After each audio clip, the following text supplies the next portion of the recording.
Oh, oh, you've got the best of my love. Oh, oh, you've got the best of my.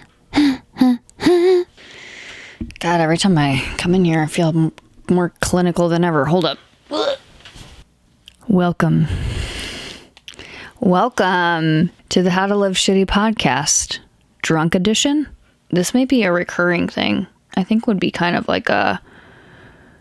fun, I think, with your host, Mel K. Dub, yours truly. If you're watching the video version of this, I have my beautiful puppy, Link/Bubba, who is off to sleep. He often gets stuff stuck in his tail. And yeah, I'm going to move this a little bit. I'm going to show you all a little bit of our mic check.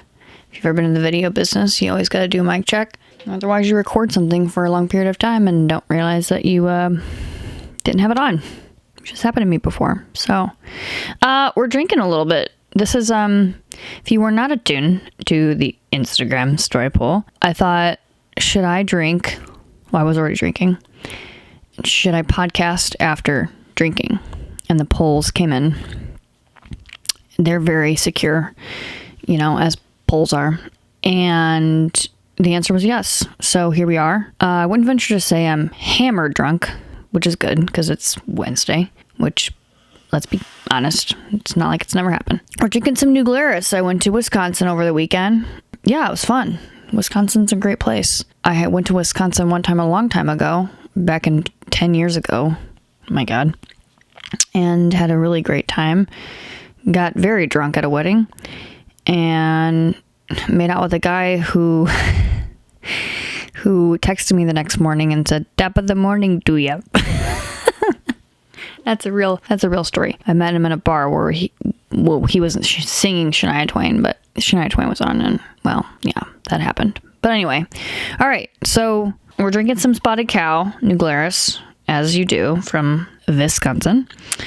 And I don't really know how I'm going to approach this, to be honest. I feel like a part of me wants to just give advice. So maybe parts of it will just be Mel's drunk advice. Some of it might just be these random questions that I'm finding that people, I guess, think are funny. But we're going to see how it goes. There's a lot of podcasts, y'all. I understand that there's a lot of options out there when you're seeking a podcast. And if you're listening to this, or you're listening to me, or ever watching, or literally paying attention to me in any shape, way, or form, I appreciate you. All right. Honestly, these are horrible. These questions are just literally horrible. Damn. This one is actually pretty good. This might be a hot take. All right. This is, if you could only eat one dish, this is timely and current. If you could only eat one dish for Thanksgiving, what would it be? And I would have you know from your friend Mel is that I was a pescatarian for 7 years recently. And then I fell onto the meat wagon. There's a lot of puns involved in what I just said. Back on the wagon. I fell off the wagon. Okay, this isn't actually an interesting topic. When you're on the wagon, that's good, I guess. So I think this is like a difficulty of figuring out whether being on the wagon or off the wagon is actually a good thing. Because I got to argue both. Anyway, Thanksgiving. I do have one funny thing. Well, it's funny to me right now.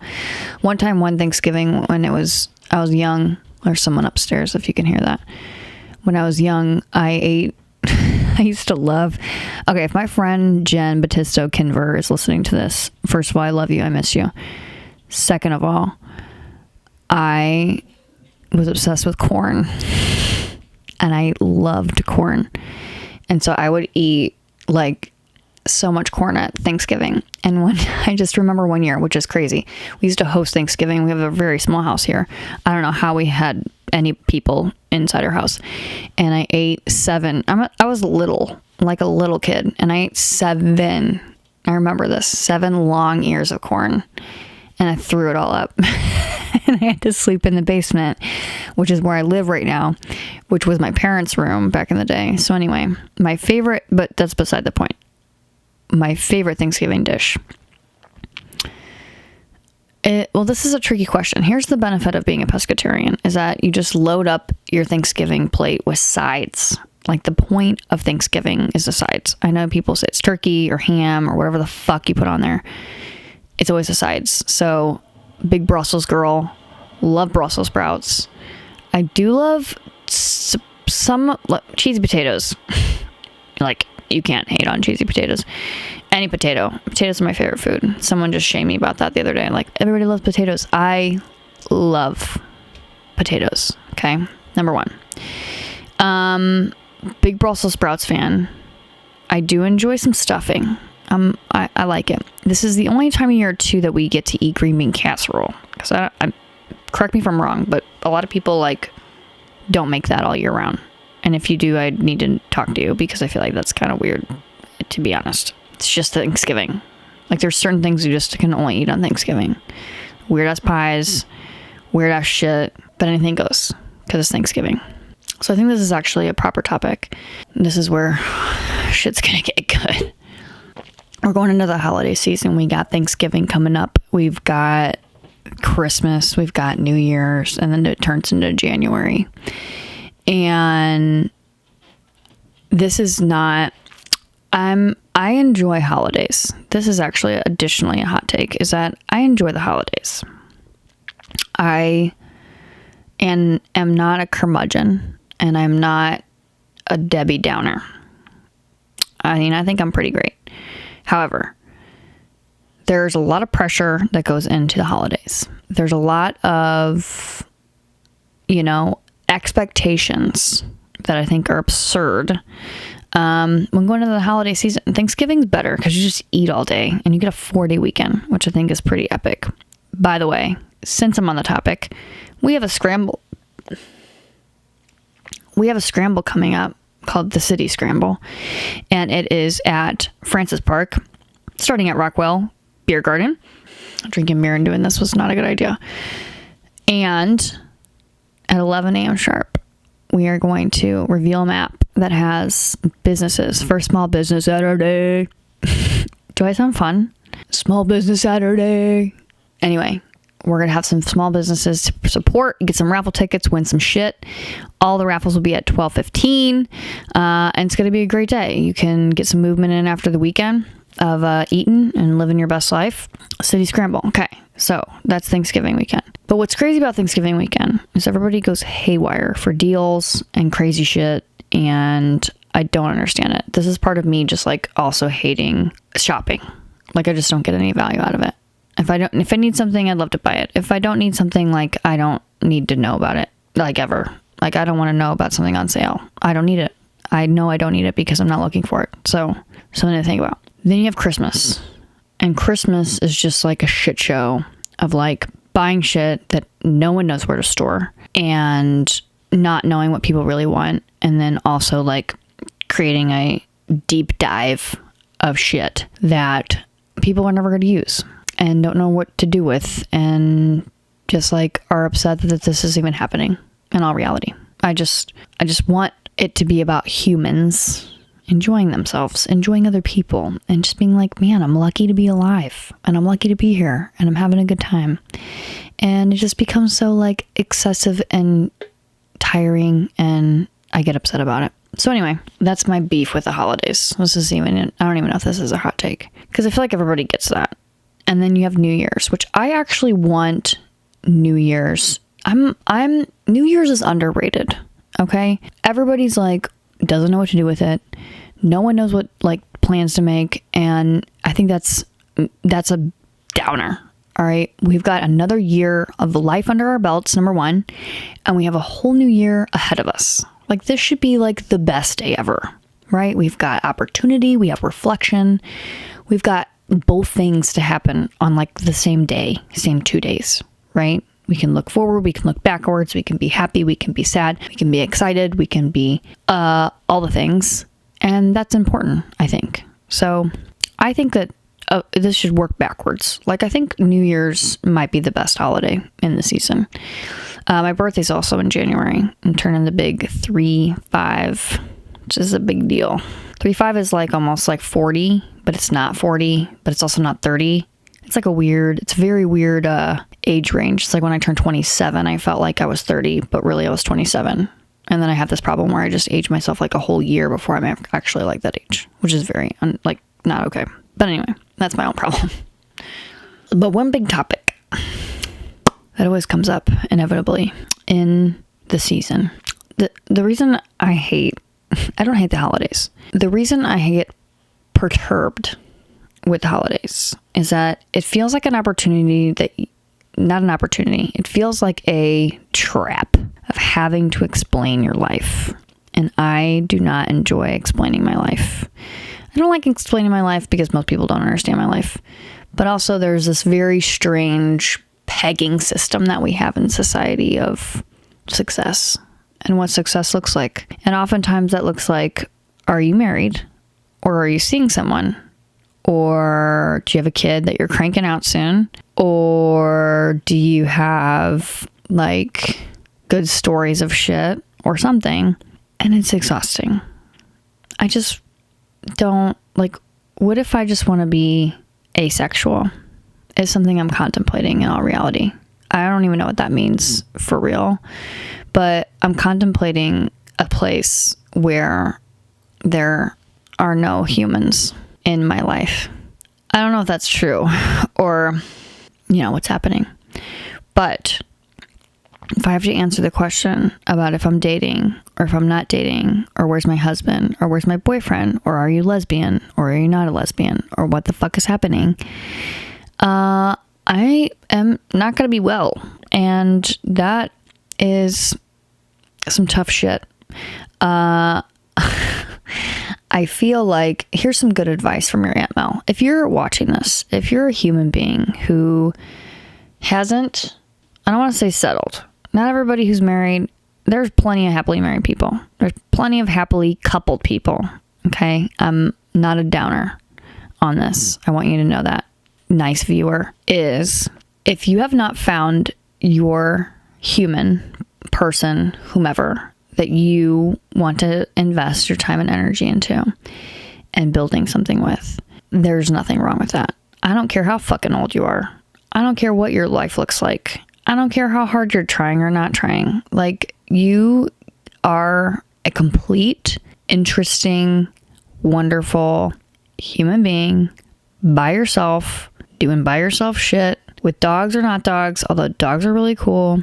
With cats are cool too, and I just learned this from one cat, but they're cool too. And I just think that we need to embrace single life. I know this because I've been single for many years, most of the years of my life. And as difficult as they can be, I am oddly proud of them. And I'm oddly proud of them more so in recent times because I feel like I have a level of respect and expectation for myself that I haven't, quite figured out how to, match that with another human. However, I'm peacefully okay with understanding that that's just where I'm at right now. And then there's nothing wrong with that, especially turning 35, as I just mentioned, is like, we do not need to feel bad about being picky about who we want to spend our life with and or who we want to spend our time with. And I feel like we live in a weird world where there's these certain expectations, especially around the holidays and around like family and what people think that you should be doing. And I just hope that people know that I'm going to get a little sentimental on you. Hold on one second. I hope that you know that you're a whole human who is wonderful and complete on your own. And you might not always feel that way when you're out in the world sometimes, especially in certain societal norms. I mean, I am drunk, so I don't know how else to tell you that I mumble. But anyway, and these are things that need to be pushed back on for show. And I don't know. I think that we need to embrace that life is ever changing and embrace that we know what's best for us even when things are contradictory or they feel contradictory or they feel complicated when they shouldn't be. And I hope that women in particularly feel empowered to ask questions when they know that they need to ask them, because it's important to know the answers to things before you waste excessive amounts of your time and energy and thought process.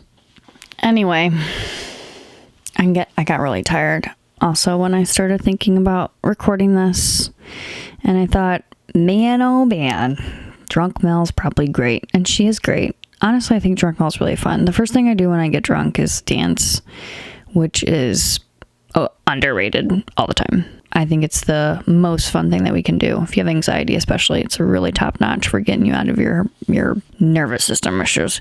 Yeah, what other hot takes do I have? Man, I think I could just go all night. I think I could get really weird right now, but I won't.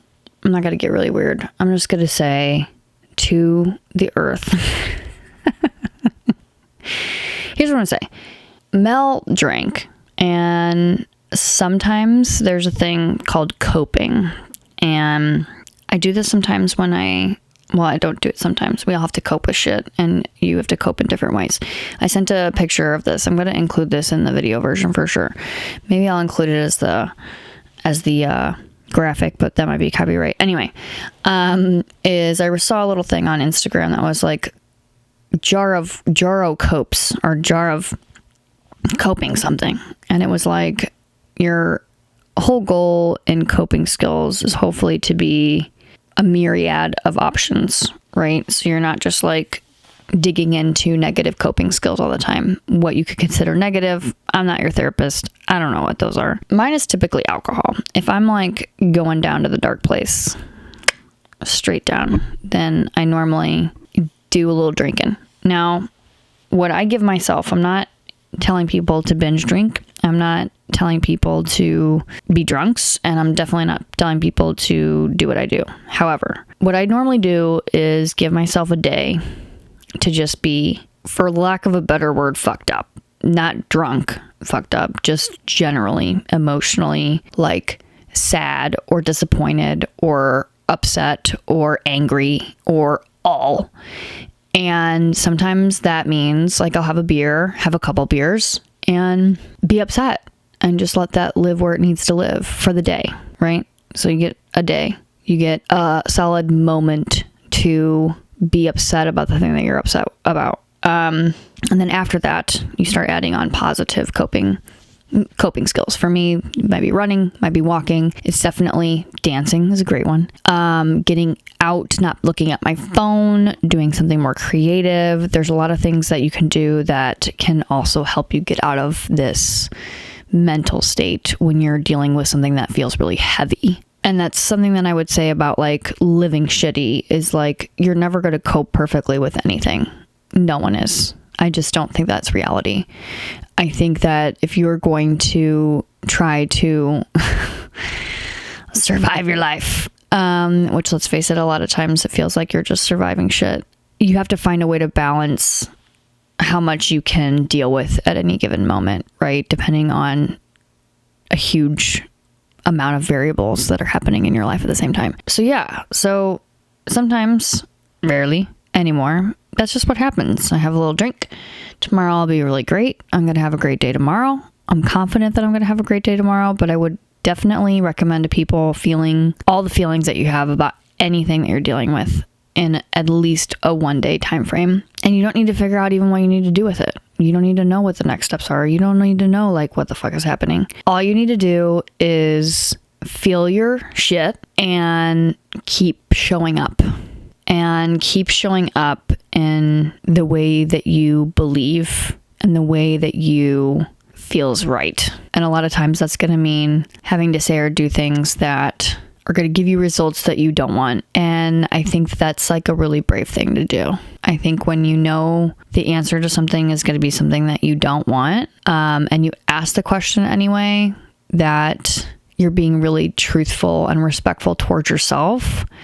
And I think that that is something that is entirely underrated and undervalued overall in society. So that's your drunk Mel's advice. Your drunk Aunt Mel? I don't know. Well, maybe I'm your aunt. Maybe I'm like, whatever. Also, this is random, but I realized I'm wearing all my high school shit right now. This is my basketball camp from 9th grade t-shirt. It's a little snug. I also have my track and field pants. I stole my ex-boyfriend's number. He was a football player and had the number 5. If you're watching this, OJ. And he got real mad. I don't know if he was really mad, but he was peeved for sure. So I'm very a la Mel at 16, which feels like a long time ago. Feels like almost 20 years ago, which is crazy. But anyway, I don't really know what the point of this conversation was, if I'm being honest. But yeah, we're up in the holidays.